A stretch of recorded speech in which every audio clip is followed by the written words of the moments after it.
السلام علیکم ناظرین، رمضان کی خصوصی ٹرانسمیشن کے ساتھ میں ہوں مایا علی۔ رمضان المبارک اللہ کی عطا کردہ نعمتوں پر شکر بجا لانے کا مہینہ ہے۔ ساتھ ہی ساتھ روزہ دار پورے ایک مہینے کی مشق سے اپنی حد سے بڑھتی ہوئی خواہشات پر قابو پانا سیکھتا ہے۔ بھوک اور پیاس کی شدت میں انواع اقسام کے کھانے اور مشروبات دسترس میں ہونے کے باوجود جب روزہ دار صبر کرتا ہے تو اس کا یہ عمل اللہ کو اتنا پسند آتا ہے کہ اللہ کا فرمان عالی شان ہے کہ روزہ میرے لیے ہے اور میں ہی اس کا اجر دوں گا۔ گفتگو کا یہ سلسلہ تو چلتا رہے گا، لیکن یہاں میں آپ کو اپنے آج کے مہمان سے ملواتی چلوں۔ ہمارے آج کے مہمان ہمہ جہت شخصیت کے مالک ہیں۔ انہوں نے اپنے کیریئر کا آغاز ایک رائٹر کے طور پر کیا اور کئی کامیاب فلموں کی کہانیاں لکھی، پھر وہ ڈائریکشن کی طرف آگے اور اس فلم میں بھی اپنی صلاحیتوں کو منوایا۔ آج کل وہ ایک فلم اکیڈمی بھی چلا رہے ہیں۔ ہماری فلم انڈسٹری کی جتنی بھی رونقیں ہیں یہ سب انہی کے دم قدم سے ہے۔ جی ہمارے آج کے مہمان ہیں ون اینڈ اونلی سید نور صاحب۔ السلام علیکم سر، کیسے ہیں آپ؟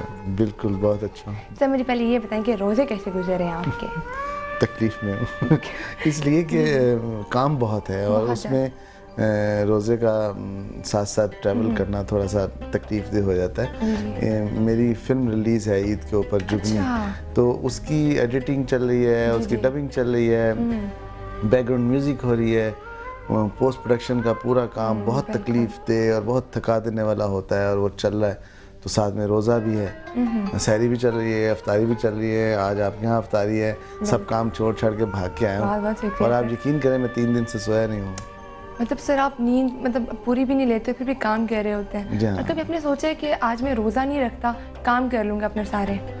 نہیں، کام تو سارا سال ہوتے ہیں، روزے تو ایک مہینے کے لیے آتے ہیں، اور یہ ایسی بابرکت مہینہ ہے اور اتنی اچھی اللہ تعالیٰ کی طرف سے یہ ایک ایکسرسائز ہے جو آپ کو صحت بھی دیتی ہے اور آپ کو بہت ساری باتیں سکھاتی ہے۔ بالکل صحیح، اور آپ روزہ رکھ کے بہت ساری باتوں کا احساس کرتے ہیں۔ بالکل صحیح بات ہے، اور سر یہی ہمیں صبر کا بھی درس دیتا ہے۔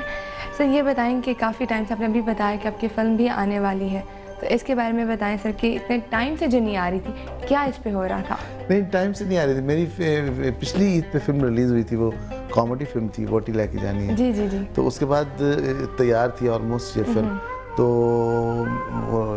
وہ فلم خاصی چلی، اور پھر میں نے یہی سوچا کہ اس عید پہ پھر اس کو نیکسٹ عید پہ، مطلب آپ سوچتے ہیں کہ عید کے عید میں تحفہ نہیں بیچ تحفہ تو خیر ہے ہی، لیکن اس کے بیچ میں بھی لگائیں گے فلمیں، لیکن یہ خاص طور پہ میں نے ڈیزائن کی تھی اس کی ریلیز جو ہے عید پہ، کیونکہ بہت ہی میوزیکل فلم ہے اور رومانٹک میوزیکل ایکشن فلم ہے، تینوں باتیں اس میں بہت اچھے طریقے سے ہیں۔ 3 ہیروز ہیں اس میں، آپ یہ دیکھیں، شان ہے، محمد رانا ہیں اور عارف لوہار ہیں۔ عارف لوہار بڑے عرصے کے بعد فلم میں آ رہے ہیں، اور خاص طور پہ میں نے ان کو، ان کا ایک آئی تھنک آپ نے گانا بھی لیا ہے۔ جی ہاں، دم گٹکوں جو ہے، نہیں لیا نہیں ہے، وہ بنایا ہی اس فلم کے لیے۔ اس فلم کے لیے بنایا گیا؟ جی ہاں، اس فلم کے لیے بنایا گیا تھا، اور وہ عارف صاحب نے پھر کوک اسٹوڈیو میں بھی اس کو گایا، اور اس کو بہت پذیرائی ملی، اللہ تعالیٰ نے بہت اس کو عزت دی۔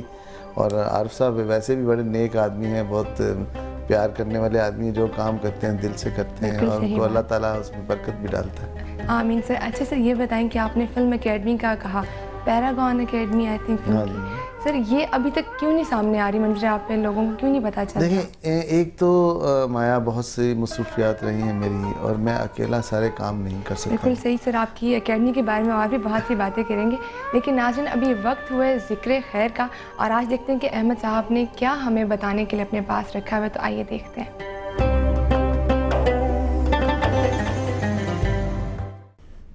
کسی زمانے میں ایک بچہ تھا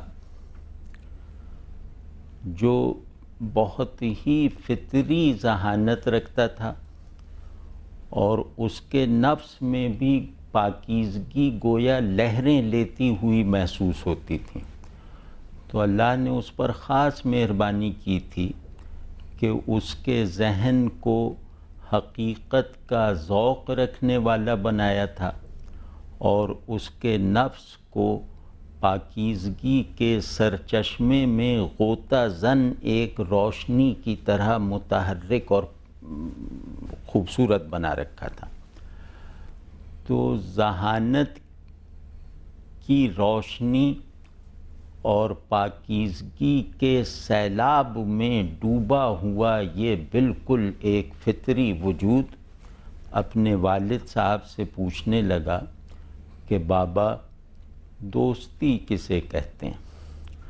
یاد رکھیے کہ جس کا ذہن حقیقت کے آب و گل سے بنایا جائے اور جس کے نفس کو خیر اور خوبی کے خمیر سے گوندھا جائے، اس کا پہلا سوال ہی یہ ہوتا ہے کہ دوستی کسے کہتے ہیں۔ تو اس نے گویا اپنی زندگی میں پیش آنے والا پہلا سوال اپنے والد صاحب کی خدمت میں رکھا کہ بابا دوستی کسے کہتے ہیں؟ تو والد نے فرمایا جانے پدر صبر کو۔ تو لڑکا چونکہ حقیقت کے جوہر کو چکھے ہوئے تھا، لیکن حقیقت کے عنوانات کا علم اسے ظاہر ہے کہ کم عمری کی وجہ سے نہیں تھا، معنی چکھ چکا تھا، لیکن وہ معنی جن جن لفظوں میں ظاہر ہوتے تھے وہ اسے ابھی حاصل کرنے تھے۔ تو پوچھنے لگا کہ بابا صبر اور دوستی کا کیا تعلق ہے؟ صبر تو کوئی ناگوار چیز پیش آ جائے تو اس میں دل کے اندر تنگی اور شکایت نہ پیدا ہونے دینے کو کہتے ہیں۔ تو دوستی کا کیا؟ دوستی کیا زندگی کا کوئی ناگوار تجربہ ہے؟ دوستی کیا تکلیفوں اور اذیتوں کا تسلسل ہے جس میں صبر کی ضرورت ہو؟ تو بابا ہنسنے لگے۔ انہوں نے فرمایا کہ نہیں بیٹا، یہ صبر تو سب کر سکتے ہیں کہ جس سے تعلق ہو اس کی طرف سے اگر کوئی ناگوار بات پیش آ جائے تو آدمی اس سے تعلق ترک کرنے کی اسکیم نہ سوچے، یا اس موقع پر شکایت محبت پر غالب نہ آ جائے۔ یہ تو سب کر سکتے ہیں۔ جس صبر کو میں کہہ رہا ہوں کہ وہ دوستی کی روح ہے، اس صبر کا دوسرا نام ہے وفاداری۔ اس صبر سے مانوس آدمی اس میں کوئی تلخی محسوس نہیں کرتا۔ اس کے لیے صبر ایک پھل ہے جس کی شیرینی کا مقابلہ پھلوں سے لدا ہوا کوئی پیڑ نہیں کر سکتا۔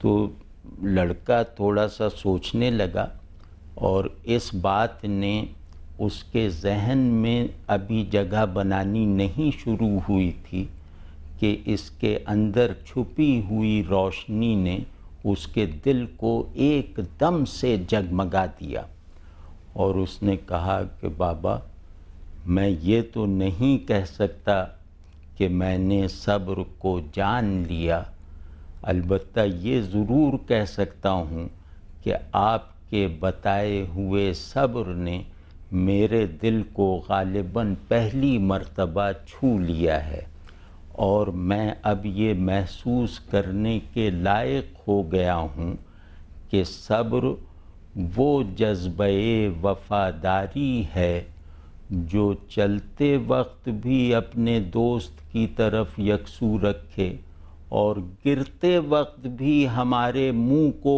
اسی کی طرف مرکوز رکھے۔ ہم گرتے وقت بھی اسی کی طرف ہیں اور چلتے وقت بھی اسی کی سمت رہیں۔ یہ سفر ہے، کوئی رکاوٹ ہمیں ہماری آنکھوں سے ہمارے دوست کو اوجھل نہ کر سکے۔ یہ صبر ہے بابا، میں پہچان گیا۔ تو والد نے کہا کہ بیٹا میرے لفظ کو تو نے جو معنی دیے ہیں، میرے کلمے کو تو نے معنی کی جس سطح تک پہنچایا ہے، میرے لیے دعا کرنا کہ اللہ مجھے بھی وہاں تک رسائی نصیب فرمائے۔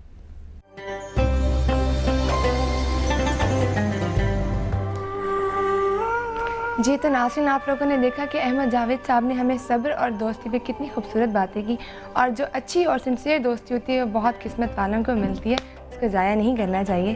اور سر ہم آپ سے بات کر رہے تھے آپ کی اکیڈمی کے بارے میں، تو آپ بتائیں کہ کب یہ ہمیں پتہ چلے گا جی اب نور صاحب نے یہ اکیڈمی شروع کر دی ہے اور ہمیں جانا ہے وہاں پہ؟ یہ اس سمر میں مجھے کرنا تھا سٹارٹ، لیکن یہ کچھ ریلیز کا پرابلم آ گیا، پریشر بہت تھا. تو اب انشاءاللہ ونٹر سے ہم سٹارٹ کریں. سمر سے ایک ریزن اور بھی تھا نہ سٹارٹ کرنے کا، بجلی، اور بچے آئیں اور وہاں گرمی میں بیٹھیں یا وہ کمفرٹیبل نہ ہوں، تو میں نہیں سمجھتا کہ وہ کوئی اچھا لیسن کو مل سکتا ہے. اس لیے اب ونٹر سے ہم سٹارٹ کر رہے ہیں، اکتوبر نومبر سے. مطلب جو لوگ انتظار کر رہے ہیں کہ آپ اپنی اکیڈمی سٹارٹ کریں، وہ آنا چاہتے ہیں، تو ان کے لیے دروازے کھلے ہیں. بالکل. اور ہم دیکھیں، ہم چاہ رہے ہیں وہ بچے آئیں جن کے اندر پیشن ہو، جو 6 مہینے میں بالکل ٹیکنیکلی سٹرانگ ہو جائیں. چاہے وہ ایکٹر ہے، ایکٹنگ کی بھی ایک ٹیکنیک ہے. دیکھیں یہ ٹیکنیک جو ہے ایک ایکٹر کو 6-7 فلمیں کرنے کے بعد سمجھ میں آتی ہے، اور اکیڈمی کا یہی کام ہوتا ہے کہ وہ 6-7 فلموں کو ایک فلم تک محدود رکھیں. اور ابھی ہم آپ سے آپ کی اور فلموں کے بارے میں پوچھیں گے، لیکن ناظرین ابھی وقت ایک چھوٹے سے بریک کا، تو کہیں مت جائیے گا، ہمارے ساتھ رہیے گا. ملتے ہیں وقفے کے بعد.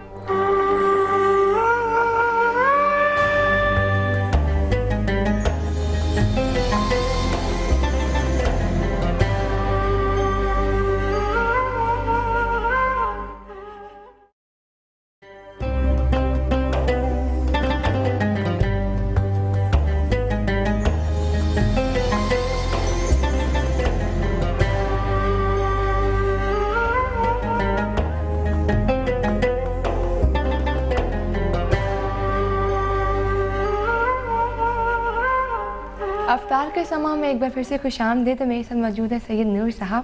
سر، آپ سے ایک اور بات پوچھنی تھی کہ اب ہم لوگ اگر ہمسایہ ممالک کی فلمیں دیکھتے ہیں تو اس میں ان کے تہواروں کو بہت اجاگر کیا جاتا ہے. تو یہاں پہ ہم نے ابھی تو کوئی ایسی فلم نہیں دیکھی جس میں ہمارے تہوار کو پروموٹ کیا جائے.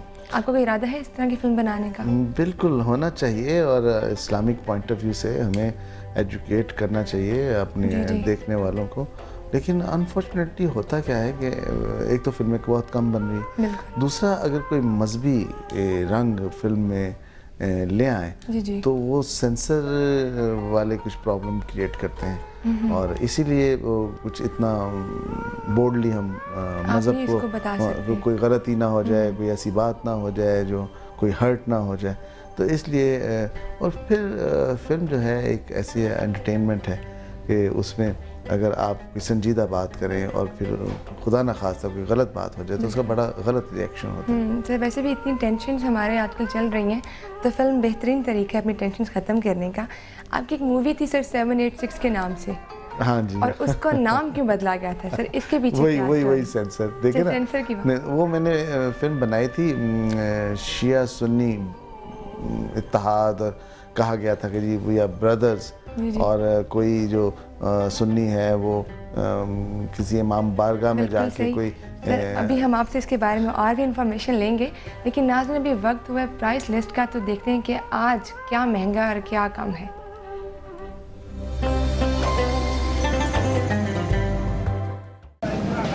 رمضان میں پکوڑوں اور سموسوں جیسی چٹپٹی اشیاء کا استعمال بڑھنے سے مسالہ جات کی مانگ میں اضافہ ہو جاتا ہے، اور جو ہی طلب بڑھتی ہے تو قیمتیں آسمان کی طرف پرواز شروع کر دیتی ہیں. اس ماہ رمضان میں بھی کالی مرچ، دھنیا، لونگ، زیرہ، آلو بخارا اور املی کی قیمتوں میں 10 سے 20% اضافہ ہو گیا ہے. جیسے ڈیمانڈ بڑھ گئی ویسے قیمت بھی بڑھ گئی. آج سے 15 دن پہلے قیمت کم تھی تو اب زیادہ ہو گئی. ہر سال تو یہی ہوتا ہے کہ رمضان کے نزدیک اکثر کنزیومر کی جو آئٹم ہوتی ہیں وہ ریٹ بڑھ جاتے ہیں، کیونکہ وہ ڈیمانڈ ان کی زیادہ ہوتی ہے اور کچھ سٹاک والے سٹاک کر لیتے ہیں.